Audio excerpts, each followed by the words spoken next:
Islam memiliki sejarah yang besar dan membentuk peradaban, sehingga penting bagi umat Islam untuk mempelajari dan memahami sejarah tersebut. Namun, ada tantangan dalam belajar sejarah karena kurangnya literasi di masyarakat. Literasi yang baik, termasuk membaca dan menulis, sangat penting untuk memahami sejarah secara mendalam. Analisis sejarah membantu kita memahami peristiwa dan pola yang ada, menjadikannya lebih dari sekadar fakta. Terdapat narasi negatif tentang Islam dari orientalis yang mencampur adukan antara Islam dan ideologi kekerasan. Oleh karena itu, penting untuk membahas sejarah Islam secara objektif.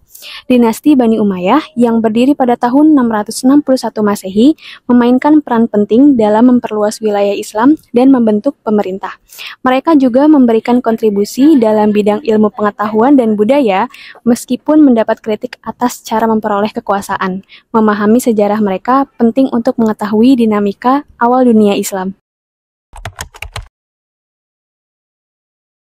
Setelah wafatnya Khalifah Ali bin Abi Thalib, putranya yaitu Hasan bin Ali diangkat sebagai khalifah. Namun, kepemimpinannya menghadapi tantangan dari Muawiyah, yang pada saat itu menjadi gubernur Damaskus yang juga mengklaim posisi khalifah. Tetapi setelah panglima kelompok Hasan wafat, maka ambisi Hasan berikutnya untuk menjadi khalifah padam seketika. Untuk menghindari konflik berkepanjangan dan demi menjaga persatuan umat Islam, Hasan memilih untuk berunding dengan Muawiyah. Dalam perundingan tersebut, Hasan mengajukan beberapa syarat kepada Muawiyah sebagai prasyarat penyerahan kekuasaan. Antara lain, Muawiyah tidak menaruh dendam terhadap seorang pun dari penduduk Irak. Berikutnya, menjamin keamanan dan memaafkan kesalahan mereka. Yang ketiga adalah pajak-pajak negeri Ahwas diberikan kepadanya dan diberikan setiap tahun. Muawiyah membayar kepada saudaranya itu Husain sebesar 2 juta dirham. Berikutnya adalah pemberian kepada Bani Hashim harus lebih banyak daripada pemberian Bani Abdisyams, yang dimana Bani Abdisyams itu adalah keluarga dari Muawiyah bin Abi Sufyan. Muawiyah menerima syarat-syarat tersebut pada bulan Rabiul Akhir tahun 41 Hijriah, atau tepatnya pada 661 Masehi. Penyerahan kekuasaan ini dari Hasan bin Ali kepada Muawiyah bin Abi Sufyan dikenal sebagai Amul Jamaah atau Tahun Persatuan. Setelah resmi memegang pemerintahan, Muawiyah memindahkan pusat kekuasaan dari Madinah ke Damaskus dan mengubah sistem pemerintahan dari demokrasi menjadi monarki. Pada masa Muawiyah, wilayah kekuasaan Bani Umayyah dibagi menjadi 10 provinsi, yaitu yang pertama adalah Suriah dan Palestina, yang kedua Kufah dan Irak, dan yang ketiga Basrah, Persia, Sijistan, Khurasan, Bahrain, Oman, Najd dan Yamamah, yang keempat Armenia, yang kelima Hijaz, yang keenam Karman dan India, yang ketujuh Mesir, yang kedelapan Afrika Utara, yang kesembilan Yaman dan Arab Selatan, yang kesepuluh adalah Andalusia. Setiap wilayah provinsi dikepalai oleh gubernur yang bertanggung jawab langsung kepada khalifah. Gubernur berhak menunjuk wakilnya di daerah yang lebih kecil yang dinamakan dengan amil. Kalau mungkin sekarang ini adalah seperti wali kotanya. Anggaran belanja setiap provinsi didapatkan dari sumber yang ada di daerah itu sendiri. Kelebihan dari keuangan daerah tersebut dikirimkan ke ibu kota untuk mengisi baitul mal. Pada masa pemerintahan dinasti Umayyah muncul satu persoalan sosial yang sangat penting dalam sejarah Islam, yaitu fenomena kelompok Mawali. Mereka adalah orang-orang non-Arab yang menjadi Muslim. Pada masa Umayyah, pemerintahan dikuasai oleh orang-orang Arab, yang mereka semua menganggap kemuliaan dan keistimewaan sebagai milik eksklusif untuk bangsa Arab. Karena itu, para Mawali yang notabene-nya adalah orang-orang non-Arab, meskipun telah masuk Islam pada masa dinasti Umayyah, mereka tetap dikenai beban pajak jizyah, yang dimana seharusnya itu hanya berlaku untuk orang-orang non-Muslim saja. Mereka juga dikesampingkan dari jabatan pemerintahan, militer, bahkan urusan keagamaan yang penting. Sehingga timbul kekecewaan dari orang-orang Mawali ini, terutama dari kalangan bangsa Persia. Sehingga muncullah gerakan yang dimana Syu'ubiyah, yang semakin mengkotak-kotakan umat Islam pada saat itu. Gerakan ini bukanlah gerakan militer atau pemberontakan bersenjata semata, tetapi gerakan kultural dan intelektual yang mencoba membangkitkan kembali kebanggaan etnis dan budaya non-Arab, khususnya Persia, dan menuntut kesetaraan di dalam masyarakat Islam melalui sastra, puisi, ilmu pengetahuan. Sehingga gerakan ini kemudian menjadi salah satu faktor penting yang menggoyang kekuasaan dinasti Umayyah karena memperkuat suara-suara ketidakpuasan dari berbagai penjuru wilayah kekuasaan Islam. Pada akhirnya perubahan besar pun terjadi.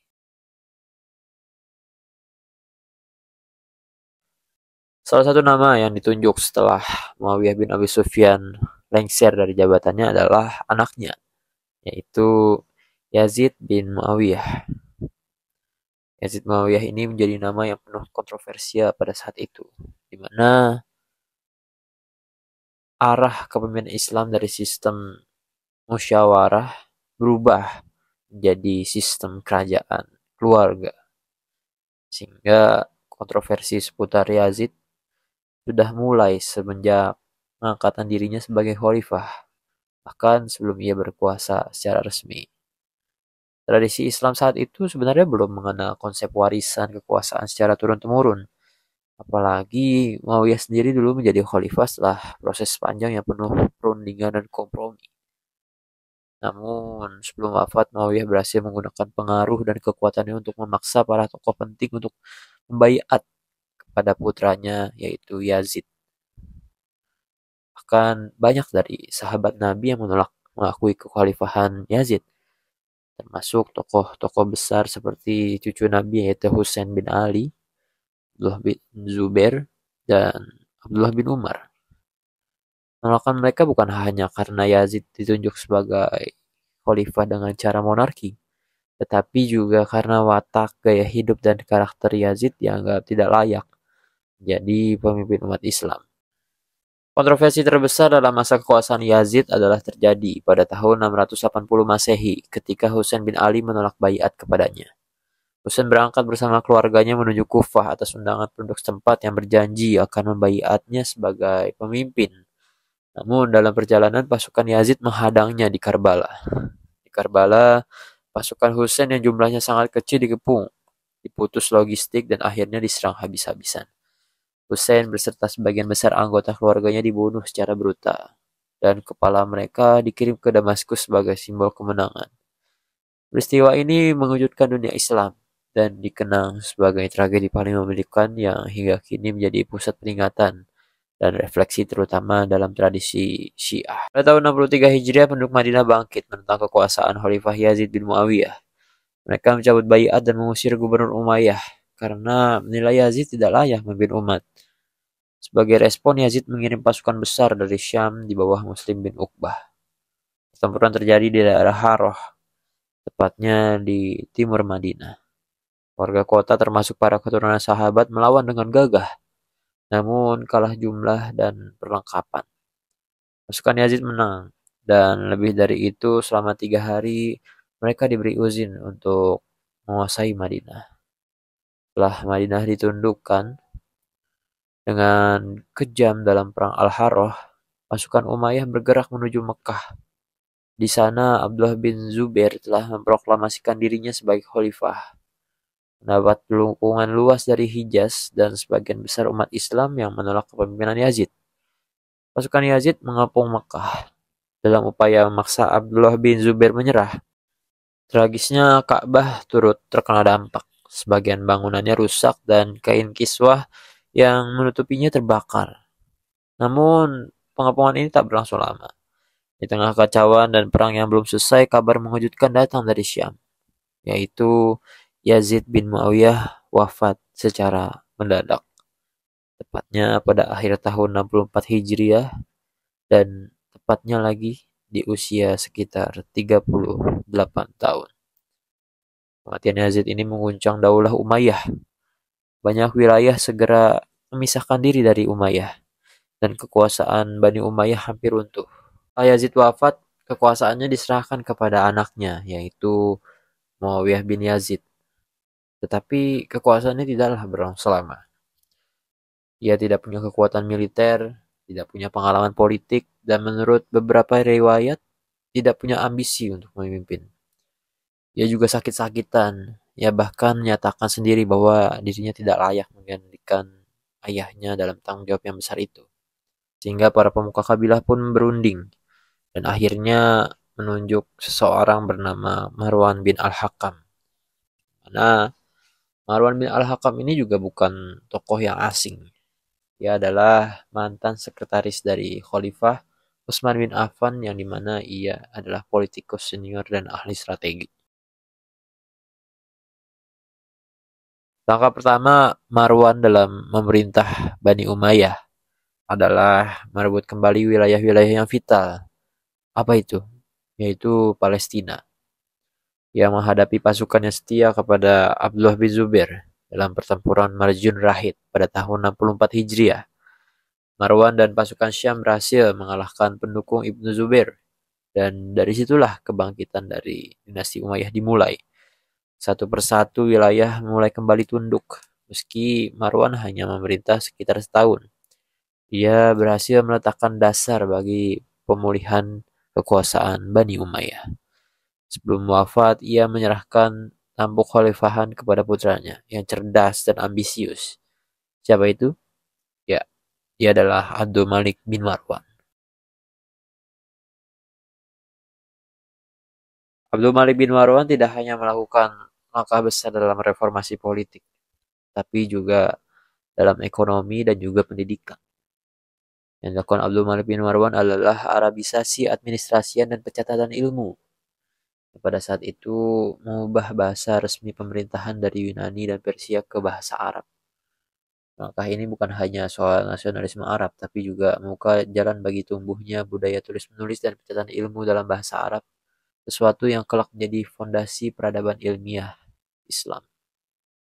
Berikutnya adalah standarisasi mata uang. Malik mencetak mata uang Islam pertama dengan tulisan Arab, yang dimana melalui kebijakan inilah tumbuh ilmu-ilmu lain dalam Islam, khususnya ilmu hitung, ilmu ukur, dan juga ilmu perpajakan.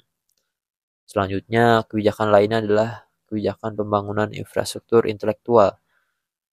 Ia membangun pusat pertemuan ulama dan ahli hukum, dan juga infrastruktur lainnya yang menopang kegiatan pendidikan, khususnya pendidikan keagamaan di masa Bani Umayyah. Kejayaan ini dilanjutkan oleh khalifah selanjutnya yaitu Umar bin Abdul Aziz. Pada masa Umar bin Abdul Aziz, ia lebih dikenal dengan keadilannya dalam memimpin. Umar bin Abdul Aziz berkontribusi besar terhadap perkembangan ilmu pengetahuan di dunia Islam, khususnya dalam bidang ilmu hadis. Beberapa kebijakan yang dilakukan oleh Umar bin Abdul Aziz pada masa pemerintahannya yang pertama adalah kodifikasi hadis. Ia mulai melakukan pembukuan hadis, di mana pada saat itu sebagian besar masih ditransmisikan secara lisan atau dalam catatan-catatan pribadi saja. Umar bin Abdul Aziz memandang bahwa seiring wafatnya para tabi'in ada kekhawatiran ilmu akan hilang jika tidak segera dibukukan. Selanjutnya adalah penguatan peran ulama dalam pemerintahan. Pada masa Umar bin Abdul Aziz, banyak para ulama yang memegang posisi di dalam pemerintahan, sehingga pada masa periode ini cukup dikatakan maju dan sangat berkembang dan bahkan sangat terkenal. Lalu berikutnya adalah penyebaran ilmu ke wilayah-wilayah terpencil dan perbatasan Bani Umayyah. Para ulama pada masa ini sangat merasa aman dan bebas menulis, mengajar, dan menyampaikan ilmu tanpa ketakutan terhadap penguasa, sehingga pada masa ini disebut sebagai masa yang paling maju dalam peradaban Bani Umayyah. Ekspansi Islam ke Afrika Utara dimulai pada masa Khulafaur Rasyidin dan mencapai momentumnya pada masa dinasti Umayyah. Pada tahun 640 Masehi, di bawah kepemimpinan Amr bin As, pasukan Muslim berhasil menaklukkan Mesir yang saat itu berada di bawah kekuasaan Bizantium. Keberhasilan ini menjadi pintu masuk Islam untuk memperluas kekuasaan ke wilayah Afrika Utara dan terus berlanjut ke arah barat. Pada masa Khalifah Umar bin Khattab pada tahun 634 sampai 644 Masehi, pasukan Muslim berhasil menaklukkan Libya. Selanjutnya, pada masa pemerintahan dinasti Umayyah, Uqbah bin Nafi berhasil mendirikan kota Kairouan di Tunisia pada tahun 670 Masehi dan menjadikannya sebagai pusat militer untuk ekspansi selanjutnya. Penaklukan Maghrib, wilayah yang mencakup Maroko, Aljazair, dan Tunisia saat ini secara penuh terjadi pada masa kepemimpinan Musa bin Nusair sebagai gubernur wilayah Afrika Utara dan berhasil menaklukkan seluruh wilayah Maghrib hingga pantai Atlantik pada tahun 710 Masehi. Invasi Muslim ke semenanjung Iberia dimulai pada tahun 711 Masehi ketika Tharik bin Ziyad di bawah perintah Musa bin Nusair menyeberangi Selat Gibraltar dengan pasukan sekitar 7.000 orang.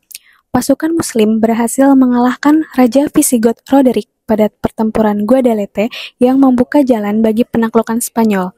Dalam waktu yang singkat, sebagian besar wilayah semenanjung Iberia berhasil dikuasai oleh pasukan Muslim.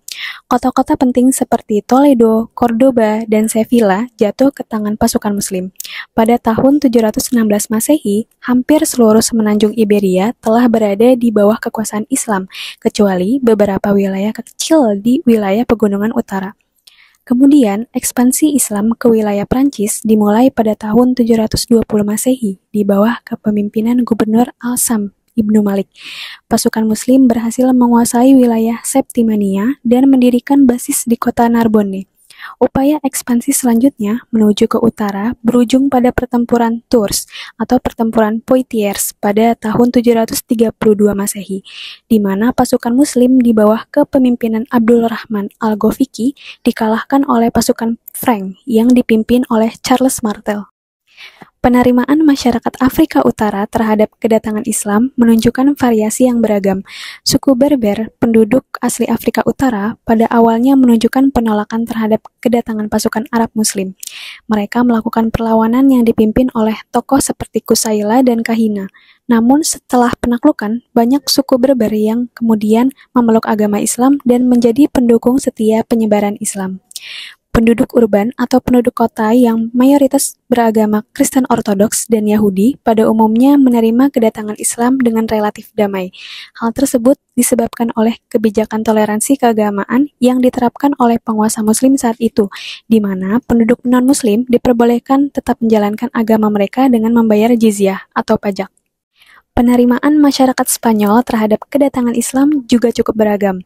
Terdapat golongan bangsawan Visigoth yang sebagian besar menolak dan melawan, namun beberapa di antaranya menerima dan bekerja sama dengan penguasa Muslim untuk mempertahankan posisi mereka. Contohnya yaitu Count Theodomir yang menandatangani perjanjian damai, Perjanjian Tudmir, dengan Abdul Aziz bin Musa pada tahun 713 Masehi. Selanjutnya, penduduk biasa yang menerima kedatangan Muslim karena kebijakan penguasa baru yang lebih toleran dibandingkan penguasa Visigoth sebelumnya. Kemudian, komunitas Yahudi yang pada umumnya menyambut baik kedatangan Islam karena mengalami diskriminasi dan persekusi di bawah kekuasaan Kristen Visigoth. Di bawah pemerintahan Islam, mereka mendapatkan hak kebebasan beragama dan berpartisipasi dalam kehidupan sosial ekonomi. Perkembangan politik dan pemerintahan terjadi pada masa Abdurrahman Ad-Dakhil. Beliau mendirikan Imarah Independen. Kemudian puncak kejayaan politik terjadi pada masa Abdurrahman II serta terciptanya struktur administrasi pemerintahan di Cordoba. Perkembangan ekonomi dinasti Umayyah di barat, terjadi revolusi pertanian dan perkembangan perdagangan internasional. Kemudian berkembangnya industri kerajinan dan perdagangan produk ke Eropa.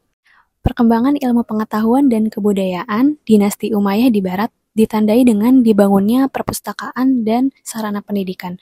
Kemudian berkembangnya ilmu filsafat dan sains, serta ilmu matematika dan astronomi. Dan yang paling terkenal adalah arsitektur dan seni.